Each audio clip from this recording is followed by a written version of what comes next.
Hi friends, চলে এসেছি আজকে আরও একটা ভিডিও নিয়ে। তো সকাল সকালই আমার বর মাছ নিয়ে চলে এসেছে, লোটে মাছ। তো দেখো, মাছগুলো আমার বর প্রথমে কেটে দিল। আমি সেগুলো ধুয়ে নিয়ে তার মধ্যে নুন আর পরিমাণ মতো হলুদ দিয়ে কিছুক্ষণ ধরে মাখিয়ে রাখলাম। অন্যদিকে আমি কিছু পটল নিয়েছি, যেটা আমি একদম পরিষ্কার করে নেব এবং তার ভেতরে যে শাঁসগুলো আছে সেগুলো এক এক করে আমি বার করে নিচ্ছি। তো পটলের শাঁস বের করা হয়ে গেছে। তো এবার পটল রান্নার জন্য যে যে মশলাগুলো রাখবে সেগুলো আমি অন্যদিকে রেডি করব, আর একদিকে কড়াইতে তেল গরম করে পটলগুলো আমি এক এক করে ভেজে নিচ্ছি। তো পটলগুলো দেখেছো ভাজা হয়ে গেছে, আমি তুলে নিয়েছি। তো এরপর যে পেস্টটা বানাবো সেটা হচ্ছে আদা, রসুন, পেঁয়াজ, কাঁচা লঙ্কার একটা পেস্ট, আর তার সাথেই পটলের যে শাঁসগুলো আমি বের করেছিলাম সেগুলোরও একটা পেস্ট আমি বানিয়ে নিলাম। তো এবার কড়াইতে যেই তেলে পটল ভেজেছি সেই একই তেলে আমি কিছু পরিমাণ কালো জিরে ফোড়ন দিয়েছি, অনেকটা বেশিই দিয়েছি, কারণ কালো জিরের নিজস্ব একটা ফ্লেভার থাকে, তো সেটা খুব ভালো লাগবে এই রেসিপিটাতে। তো তার মধ্যে কিছুটা পরিমাণ আমি কুচানো পেঁয়াজ দিয়ে নিয়েছি এবং কুচানো টমেটো দেবো, এবং তার সাথে সাথে আমি দেখো যে পেস্টটা বানিয়ে রেখেছিলাম আদা, রসুন, পেঁয়াজের, সেটা আমি পরিমাণ মতো দিয়ে কুচানো টমেটোগুলো দিয়ে দিচ্ছি। এরপরে একটু আমি পাতিলেবু অ্যাড করছি। পাতিলেবুর টকটা রান্নাতে একটা অন্যরকম ফ্লেভার আনে।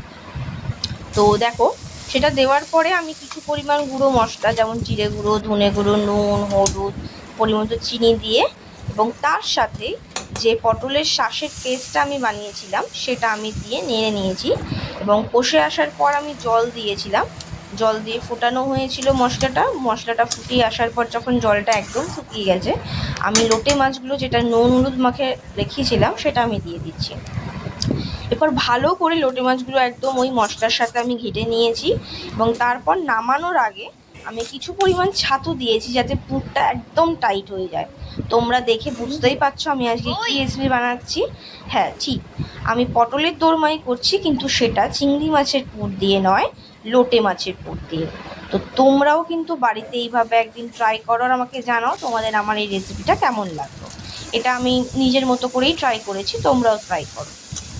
তো অন্যদিকে সেই তেলের মধ্যেই কিছুটা জিরে ফোড়ন আর যে মশলার পেস্টটা ছিল সেটা দিয়ে কিছুটা পরিমাণ মশলা এখানে একদম অল্প ব্যবহার করছি, যেমন নুন, হলুদ আর একটু জিরে গুঁড়ো, আর এর মধ্যে টমেটো কুচি দিয়ে আমি মশলাটাকে কষিয়ে নিচ্ছি। ওদিকে মশলা কষে আসলে তার মধ্যে আমি কিছুটা পরিমাণ জল দিয়ে সেটাকে ফোটার জন্য রেখে দেবো, এবং যখন সেটা ফুটে গেছে তো আমি তার মধ্যে কিছুটা পটলগুলো এক এক করে দিয়ে দেবো। দেখো মশলাটা কিন্তু একদম কষে এসছে, তেল ছেড়ে দিয়েছে, জল দিয়ে দিচ্ছি তার সাথে সাথেই।